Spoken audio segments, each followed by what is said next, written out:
आदाब, सत श्री अकाल दोस्तों। स्वागत है आप सबका मेरे YouTube चैनल स्वप्निल जंक्शन पर और मैं आशा करता हूं कि आप सभी स्वस्थ और सुरक्षित होंगे।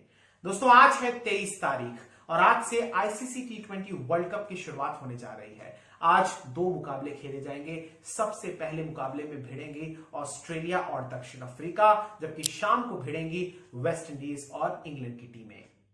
आज की इस वीडियो में दोस्तों चर्चा करेंगे भारतीय टीम की, लेकिन भारतीय टीम की प्रीव्यू करेंगे, प्लस प्रेडिक्शंस करूंगा मैं कुछ। इसके अलावा आइडियल 11 क्या होनी चाहिए पहले मैच में, और इसके अलावा हम बात करेंगे भारतीय टीम की स्ट्रेंथ्स और वीकनेसेस के बारे में। लेकिन उससे पहले आपके साथ कुछ जरूरी जानकारियां साझा करना चाहूंगा जो कि आपके लिए जानना बेहद जरूरी है इस टूर्नामेंट की दृष्टि से। अगर हम बात करें, सबसे पहले बात यह कि यह टूर्नामेंट पहली बार खेला गया था 2007 में और वहां पर भारत ने इस टूर्नामेंट को जीता था, पाकिस्तान को हराया था। फिर इसके बाद ये टूर्नामेंट खेला गया 2009 में, वहां पर पाकिस्तान जीता था, पाकिस्तान ने श्रीलंका को हराया था। फिर इसके बाद वहां पर अगले वर्ष ही हुआ, यानी 2010 में खेला गया, वहां पर इंग्लैंड जीता और उन्होंने ऑस्ट्रेलिया को हराया था। फिर इसके बाद 2012 में वेस्ट इंडीज और श्रीलंका के बीच फाइनल हुआ था और वहां पर जीता था वेस्ट इंडीज। 2014 में भारत और श्रीलंका के बीच फाइनल हुआ था, वहां पर जीता था श्रीलंका।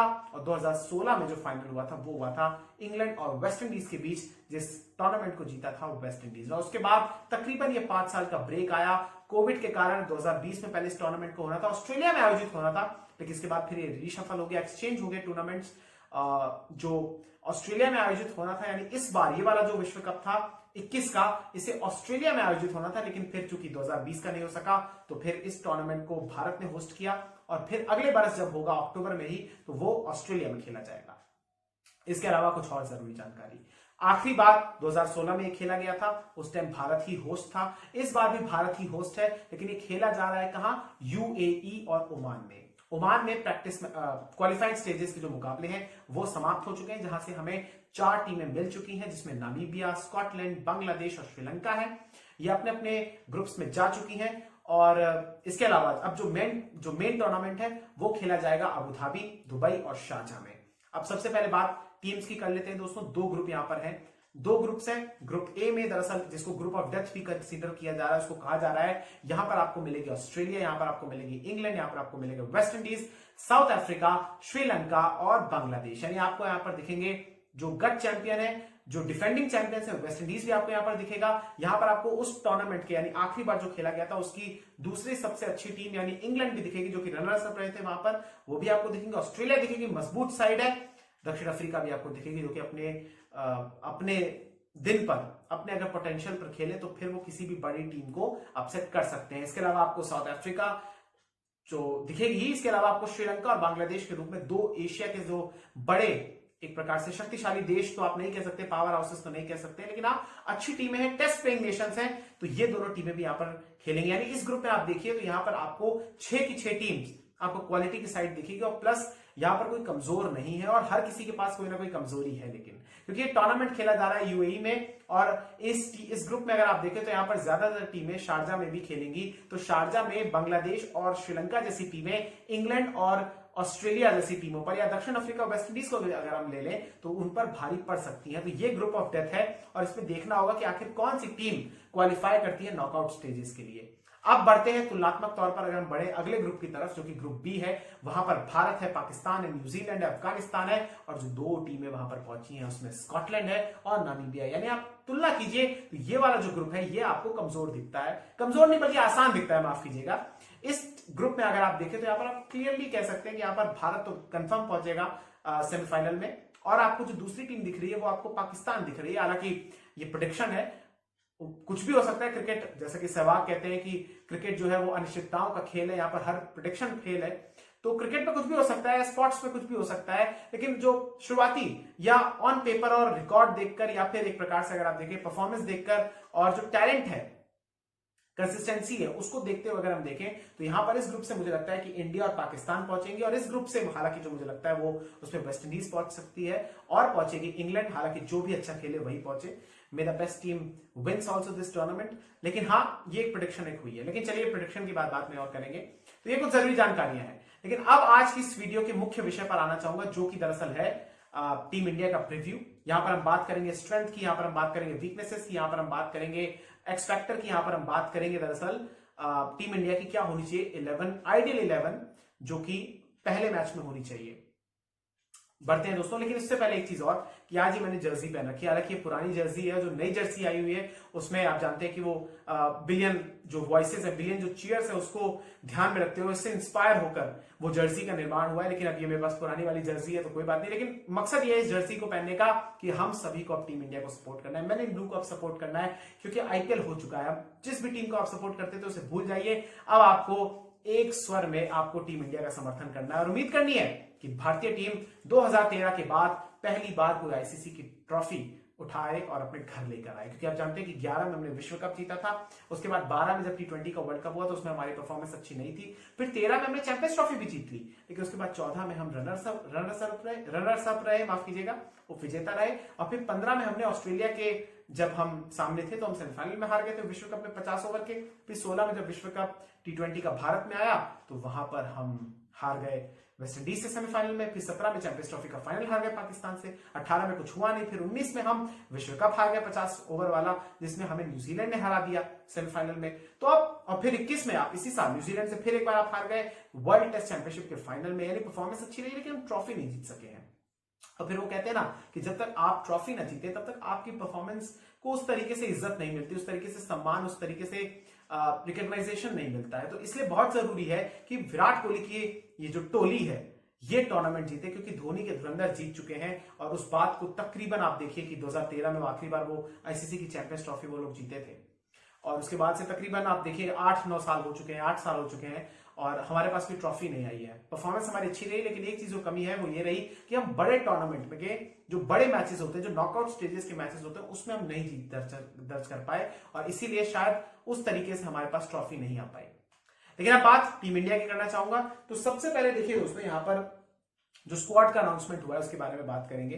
टीम इंडिया की जो स्क्वाड है उसमें एक परिवर्तन भी हुआ था, बीच में मैंने उसकी वीडियो भी बनाई थी। आप सभी जानते हैं कि अक्षर पटेल को उसमें से जो मेन स्क्वाड थी 15 मेंबर्स की, वहां से हटाकर दरअसल रिजर्व्स में डाल दिया, स्टैंड बाय प्लेयर्स में डाल दिया गया है। और ये जो स्क्वाड एक बार फिर से आपको रिमाइंड कराना चाहूंगा, इसमें विराट कोहली कैप्टन है ऑब्वियसली, रोहित शर्मा विराट को वाइस कैप्टन है, केएल राहुल, सूर्य कुमार यादव, ईशान किशन, ऋषभ पंत के रूप में हमारे पास 2 विकेट कीपर्स हैं, हार्दिक पांड्या, रविंद्र जडेजा, रविचंद्रन अश्विन, राहुल चहर, वरुण चक्रवर्ती, शार्दुल ठाकुर, जसप्रीत बुमराह, मोहम्मद शमी और भुवनेश्वर कुमार। यहाँ पर आप देख सकते हैं कि यहाँ पर हमारे पास 4 पेसर्स हो गए हैं, जिसमें शार्दुल ठाकुर, भुवनेश्वर कुमार, जसप्रीत बुमराह और मोहम्मद शमी है। ऑलराउंडर्स के तौर पर हमारे पास अगर आप देखें तो इसमें रविंद्र जडेजा और हार्दिक पांड्या है। स्पिनर्स के तौर पर अगर आप देखें तो यहाँ पर हमारे पास रविचंद्रन अश्विन, राहुल चहर, मिस्ट्री स्पिनर वरुण चक्रवर्ती है, और विकेट कीपर्स के तौर पर अगर आप देखें तो यहाँ पर हमारे पास ईशान किशन और ऋषभ पंत हैं। और इसके अलावा अगर आप एक चीज और देखें तो यहाँ पर हमारे पास ओपनर्स के तौर पर हमारे पास केएल राहुल और रोहित शर्मा है। मिडिल ऑर्डर में सूर्य कुमार यादव जिम्मेदारियों को अंजाम देंगे, और कैप्टन ऑब्वियसली विराट कोहली है जो कि मिडिल ऑर्डर में ही खेलेंगे। तो ये पूरी की पूरी स्क्वाड है, जो 15 मेंबर की स्क्वाड है। इसके अलावा जो स्टैंड बाय प्लेयर्स है उसमें श्रेयस अय्यर है, उसमें अक्षर पटेल है और उसमें दीपक चहर है। इसके अलावा दोस्तों अब टीम इंडिया की कुछ और बातें जरूरी करना चाहूंगा, जिससे आपको इस टीम के जो परफॉर्मेंस है उसके बारे में आपको और ज्यादा विस्तार से जानकारी मिलेगी। देखिए, इस टूर्नामेंट में अभी तक भारतीय टीम ने कुल 33 मुकाबले खेले हैं, जिसमें से हमने 21 मुकाबले जीते हैं और 11 हारे हैं, जबकि एक मुकाबला ऐसा रहा जो कि नो रिजल्ट वो रहा, उसमें कोई भी रिजल्ट नहीं निकल सका। यानी ये जो परसेंटेज बनता है, विन परसेंटेज जो बनता है वर्ल्ड कप में अभी तक के, वो बैठता है 63.6% का, यानी 63.6% का। परफॉर्मेंस अगर हम देखें 2016 के बाद से भारत का रिकॉर्ड बेहतरीन रहा है। 2016 में जब ये T20 वर्ल्ड कप खेला गया था उसके बाद से अगर आप देखें तो उसमें एक अफगानिस्तान है जिसने जो उनका विन परसेंटेज है वो ज्यादा है भारत से, लेकिन अफगानिस्तान आप जानते हैं कि ज्यादातर अपने मुकाबले एसोसिएट नेशंस के साथ खेलता है। लेकिन उसके अलावा भारतीय टीम का जो परसेंटेज रहा है वो करीब 70% से ज्यादा रहा है। तो विन परसेंटेज अच्छा रहा है 2016 के बाद से। तो ये भी चीज दर्शाता है कि भारतीय टीम कितनी सक्सेसफुल रही है, कितनी कंसिस्टेंट रही है। अगर हम बात करें 2019 के बाद से, तो भारतीय टीम ने जो T20 की श्रृंखलाएं जितनी भी खेली उसमें सिर्फ एक श्रृंखला हारी है, और वो श्रृंखला श्रीलंका वाली थी जिसमें हम 2-1 से हार गए थे। और उसमें आप जानते हैं कि उसमें फुल फ्लैश हमारी साइड नहीं थी, क्योंकि जो मेन टीम थी वो दरअसल इंग्लैंड पहुंची हुई थी, और वो ही एक हम सीरीज आ रहे हैं। बाकी हमने तमाम सीरीज को जीता, और एक सीरीज जहां तक मुझे याद आती है कि वो ड्रॉ रही थी। इसके अलावा वर्ल्ड कप में अगर हम बात करें तो 2007 का जो इनॉग्रेल वर्ल्ड कप हुआ था उसमें हम विनर रहे थे। 9 में हम सुपर 8 तक पहुंचे थे, 10 में हम सुपर 8 तक पहुंचे थे, 12 में भी हम सुपर 8 तक पहुंचे थे, 2014 में हम रनर्स अप रहे थे, जबकि 2016 में हम सेमीफाइनल तक पहुंचे थे। तो भारतीय टीम का ये है कुछ रिकॉर्ड इस पूरे के पूरे टूर्नामेंट का। इसके अलावा भारतीय टीम की अगर हम मैच की शेड्यूल की बात करें तो यहाँ पर सबसे पहले हम अपने आर्च राइवल्स यानी चिर प्रतिद्वंदी पाकिस्तान से भिड़ेंगे, जो कि 24 तारीख को मुकाबला होने वाला है, यानी रविवार को मुकाबला खेला जाएगा दुबई के ग्राउंड पर। इसके बाद एक लंबा ब्रेक आएगा जो कि न्यूजीलैंड के साथ हम खेलेंगे। इसके बाद 31 अक्टूबर को जो कि दुबई में ही खेला जाएगा। फिर इसके बाद ये गैप्स कम होते जाएंगे। अफगानिस्तान के अगेंस्ट हम 3 अक्टूबर को खेलेंगे अबू धाबी में, ग्राउंड चेंज हो गया है। इसके अलावा स्कॉटलैंड के खिलाफ हम खेलेंगे 5 तारीख को, जो कि दुबई में खेला जाएगा। और फिर इसके बाद हम खेलेंगे नामीबिया के अगेंस्ट, जो कि 8 नवंबर को खेला जाएगा दुबई में ही। यानी 4 मुकाबले यहां पर दुबई में है 5 में से, और एक मुकाबला हम लोग अबू धाबी में खेल रहे हैं। शारजा में कोई भी मुकाबला भारतीय टीम नहीं खेल रही है, जो कि राहत की बात है। इसके अलावा विराट कोहली दोस्तों आखिरी बार ये कप्तानी करते हुए आपको दिखेंगे टीम इंडिया की, और एक भावुक पल होगा। उन्होंने इस बात की घोषणा भी की थी, दरअसल की थी कुछ टाइम पहले ट्वीट के माध्यम से, कि वो इसके बाद टूर्नामेंट की या इंडिया की जो T20 की कप्तानी है उसको उससे इस्तीफा दे देंगे, उसको छोड़ देंगे। और इसीलिए बहुत ज्यादा इमोशनल मोमेंट भी बन जाता है कि भारतीय टीम को दरअसल ये टूर्नामेंट कोहली के लिए भी जीतना चाहिए। लेकिन अब बात दोस्तों ये तो हो गई भारतीय टीम की, और कुछ आपने रिकॉर्ड्स के बारे में बात सुनी, कुछ आपने देखा कि क्या क्या आखिर डेटा जुड़ा हुआ है, स्टैट्स क्या क्या जुड़े हुए हैं। लेकिन उससे अब यहां पर बात स्ट्रेंथ और वीकनेसेस की करना चाहेंगे। देखिए स्ट्रेंथ क्या है हमारे पास, सबसे पहले हमारी स्ट्रेंथ है ओपनिंग, जो हमारी ओपनिंग जोड़ी है जिसमें केएल राहुल और रोहित शर्मा है। आकर्षक आक्रामक बल्लेबाजी करते हैं दोनों अपने दिन पर ऐसा स्टार्ट दे सकते हैं कि कोई भी बॉलिंग का यूनिट हो उसकी धज्जियां उड़ा सकते हैं। तो ये हमारी सबसे बड़ी ताकत है। और केएल राहुल तो मुझे लगता है कि हो सकता है इस टूर्नामेंट के सबसे ज्यादा रन स्कोरर भी हो, लीडिंग रन स्कोरर्स में से एक हो सकते हैं। रोहित शर्मा के लिए भी सेम बात अप्लाई होती है। फिर इसके बाद कप्तान विराट कोहली आते हैं, जिनके पास वो क्षमता है कि वो किसी भी समय मैच को अपने नियंत्रण में ला सकते हैं। हालांकि उनकी फॉर्म नहीं लगी हुई है, लेकिन उम्मीद यही है कि अगर कोहली की इस पूरे के पूरे टूर्नामेंट में वापसी होती है तो शायद इससे ज्यादा खुशी की बात कोई नहीं हो सकती। सूर्य कुमार यादव, जो कि भारत के मिस्टर 360 कहे जाते हैं, कंसिस्टेंट खिलाड़ी हैं, अच्छा प्रदर्शन करते हैं। एमआई के खिलाफ और प्रैक्टिस मैचेस में भी अच्छी पारियां खेली हैं। उम्मीद करते हैं कि वो भी अच्छा प्रदर्शन करें। उनका चलना बहुत जरूरी है क्योंकि उनकी पोजीशन है 4 नंबर पर, और 4 नंबर का जो खिलाड़ी होता है बड़ा अहम होता है। मान लीजिए किसी दिन कोलैप्स हो गया, किसी दिन ऊपर से जल्दी बैट्समैन आउट हो गया टॉप 3, तो फिर उनके ऊपर जिम्मेदारी आ जाएगी कि आपको कैसे पारी को संभालना है, फिर उसको धीरे धीरे आहिस्ता आहिस्ता आपको बिल्ड करना है और फिर एक सम्मानजनक स्कोर पर पहुंचाना है। तो सूर्य कुमार यादव हमारी स्ट्रेंथ है।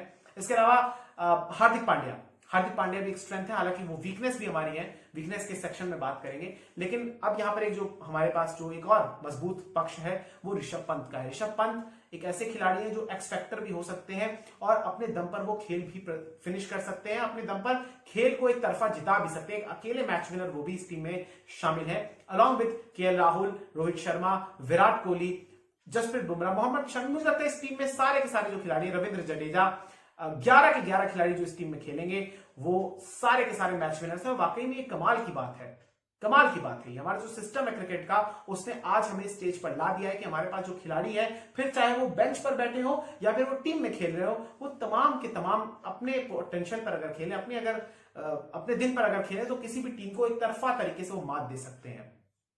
तो स्ट्रेंथ तो यही हो गई। प्लस हमारे पास जो पेस अटैक है, पेस यूनिट जो हमारे पास है, उसमें जसप्रीत बुमराह, मोहम्मद शमी, शार्दुल ठाकुर और भुवनेश्वर कुमार, यानी स्विंग, सीम, सब कुछ यहां पर आपको मिलेगा। एक्यूरेसी आपको मिलेगी, तो ये बहुत मजबूत पक्ष है। और टूर्नामेंट में मेरे को जो 2 अटैक सबसे मजबूत लगते हैं उसमें एक भारत का और ऑब्वियसली दूसरा अटैक है ऑस्ट्रेलिया का, मुझे सबसे ज्यादा मजबूत लगता है। हमारा पक्ष ये मजबूत है। एक और जो स्ट्रेंथ है हमारी वो है दरअसल स्पिन अटैक, स्पिन डिपार्टमेंट। फिरकी गेंदबाज हमारे पास देखिए कौन कौन है। वरुण चक्रवर्ती, शानदार मिस्ट्री स्पिनर।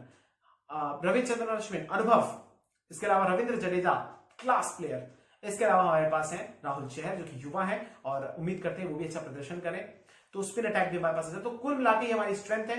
महेंद्र सिंह धोनी इस टीम के मेंटोर हैं, इससे बड़ी स्ट्रेंथ क्या कोई हो सकती है? तो ये भी एक स्ट्रेंथ है। इसके अलावा वीकनेसेस की बात करना चाहूंगा। वीकनेस तो मुझे दिखती है दोस्तों, वो ये दिखती है कि हमारे पास टॉप ऑर्डर में कोई लेफ्टी बल्लेबाज नहीं है, जो कि होना चाहिए। अब ईशान किशन का रोल क्या होगा वो आगे पता चलेगा, लेकिन एक लेफ्टी यानी बाएं हाथ का बल्लेबाज नहीं है, तो वो मुझे एक लूप होल दिखता है। इसके अलावा हार्दिक पांड्या सबसे बड़े एक लूप होल दिखते हैं, क्योंकि हार्दिक पांड्या इस टीम को बैलेंस प्रोवाइड करते हैं। लेकिन हार्दिक पांड्या अगर बॉलिंग नहीं करेंगे तो फिर हमारे पास छठे बॉलर की एक कमी हो जाएगी, जिसको लेकर अभी प्रैक्टिस मैचेस में आपने देखा भी कि ऑस्ट्रेलिया के अगेंस्ट कोहली ने भी बॉलिंग डाली। तो क्या कोहली हमारे पास छठा ऑप्शन रहेंगे, विकल्प रहेंगे? ये वाकई में चिंताजनक बात है, क्योंकि एक आधा मैच में हो सकता है, लेकिन सारे मैचेस में अगर ऐसा होता है तो फिर दुखद रहेगा। क्योंकि T20 है, 20 ओवर का खेल है, छोटा गेम है, मार्जिन कम हो जाता है 2 टीमों के बीच का। और ऐसा भी जरूरी नहीं होता कि अगर आप 5 खिलाड़ी, 5 अगर आप विकल्पों के साथ जा रहे हैं गेंदबाजी के, तो सबका अच्छा दिन हो, किसी एक का किसी दो का खराब हो सकता है, फिर आप एडजस्ट करते हैं। तो हार्दिक पांड्या को बैलेंस बनाने के लिए बहुत जरूरी खिलाड़ी है, लेकिन हार्दिक पांड्या ने बॉलिंग नहीं करेंगे तो फिर शायद उनकी जगह भी खाली हो सकती है, और शार्दुल ठाकुर को इसलिए शायद शामिल भी किया गया है इस टीम में। लेकिन बहरहाल उम्मीद यही करते हैं कि कुछ बदलाव या किस तरीके से हम निकल जाए इस पूरी से, क्योंकि ये एक बहुत बड़ा वीकनेस है। इसके अलावा तो मुझे टीम इंडिया में कोई भी वीकनेस नहीं दिखती है। अब बात करते हैं एक्स फैक्टर खिलाड़ी की। दोस्तों एक्स फैक्टर मुझे लगता है कि सबसे बड़े एक्स फैक्टर रहेंगे इस बार, जो दो खिलाड़ी इनफैक्ट रहेंगे, वो रहेंगे जसप्रीत बुमराह बॉलिंग में, और हमारे जो सबसे बड़े एक और एक्स फैक्टर रहेंगे वो रहेंगे केएल राहुल। मुझे लगता है कि केएल राहुल के पास जिस तरीके से उन्होंने पंजाब किंग्स की तरफ से खेला, वहां पर उनके पास उनके ऊपर दबाव था, उनकी टीम में और खिलाड़ी नहीं थे, कि यहां पर आप देखिए उनके पास फ्री हैंड है। क्योंकि अगर मान लीजिए किसी दिन अगर केएल राहुल नहीं चलते हैं या वो जल्दी आउट हो जाते हैं, तो रोहित शर्मा है, विराट कोहली है, स्काई है, ऋषभ पंत है, हार्दिक पांड्या है, जडेजा भी है। तो एक प्रकार से उनके पास एक हमारे पास डेप्थ भी है, और वो लाइसेंस उनके पास है कि भाई आप जाके खेलिए, उड़ाइए, और सामने वाले प्लेयर जो प्लेइंग 11 है, जो टीम है, उनके गेंदबाजों की धज्जियां उड़ा दीजिए। तो एक बहुत बड़ा फैक्टर है। जसप्रीत बुमराह अपनी एक्यूरेसी के लिए, बाउंसर्स, यॉर्कर्स, स्लो डिलीवरी, सब कुछ के लिए वो पहचाने जाते हैं, और विश्व के सबसे खतरनाक बॉलर्स में से एक हैं। तो जसप्रीत बुमराह मुझे लगता है हमारे एक्स फैक्टर रहेंगे। एक्स फैक्टर यानी मुझे लगता है कि ये ऐसे खिलाड़ी हैं जो अपने दम पर हारे हुए मैच को भी तब्दील कर देंगे। तो मुझे उम्मीद इनसे बहुत है। इसके अलावा बात करेंगे आइडियल 11 की दोस्तों, जो कि पाकिस्तान के अगेंस्ट खेली जानी चाहिए। दुबई में ये मुकाबला खेला जाएगा 24 तारीख को। तो शुरुआत मेरे हिसाब से होनी चाहिए ऑब्वियसली केएल राहुल और रोहित शर्मा के साथ। फिर 3 नंबर पर विराट कोहली आने चाहिए, चौथे स्थान पर आने चाहिए सूर्य कुमार यादव, 5वें पर आने चाहिए ऑब्वियसली हार्दिक पांड्या, 6ठे पर आने चाहिए ऋषभ पंत, 7वें पर रविंद्र जडेजा, 8वें पर आने चाहिए फिर इसके बाद वरुण चक्रवर्ती या फिर भुवनेश्वर कुमार पहले, फिर इसके बाद वरुण चक्रवर्ती, जसप्रीत बुमराह, मोहम्मद शमी। सीक्वेंस नीचे चेंज हो सकता है। तो यह आइडियल 11 हो सकती है मेरे हिसाब से, होनी भी चाहिए। और ये टीम में हालांकि वही जो लूप होल है वो यही है कि हमारे पास 5 बॉलर्स तो हैं, लेकिन छठे बॉलर के तौर पर यहां पर हमारे पास कोहली है। तो ये चिंताजनक बात है, लेकिन आई होप कि इस पूरे मसले को लेकर एड्रेस कर दिया जाए जल्द से जल्द। तो ये बात है टीम इंडिया को लेकर दोस्तों। उम्मीद करते हैं आपको ये वीडियो पसंद आई होगी, और जाते जाते मैं एक बड़ी प्रेडिक्शन ये करना चाहूंगा टीम इंडिया को लेकर। मैंने वो 4 टीमें तो आपको बताई थी जो कि सेमीफाइनल खेलेंगी 10 और 11 को, लेकिन मुझे लगता है कि फाइनल मुकाबला खेला जाएगा भारत का पाकिस्तान के साथ या फिर वेस्ट इंडीज के साथ। अब देखते हैं ये प्रेडिक्शन कहां तक सही होती है, और उम्मीद यही करता हूं कि आखिरी में जब 14 नवंबर को वीडियो लाऊं तो फिर उसमें यही घोषणा करूं कि भाई भारत ने इस विश्व कप को जीत लिया है।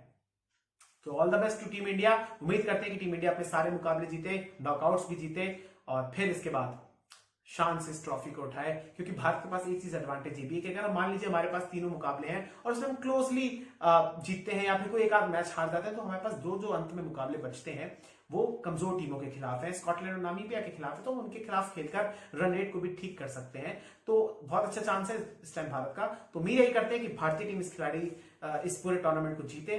और ये वीडियो अगर आपको पसंद आए तो इस वीडियो को शेयर कीजिएगा, चैनल को सब्सक्राइब कीजिएगा, और टीम इंडिया को सपोर्ट करते रहिएगा, और मुझे भी सपोर्ट करते रहिएगा।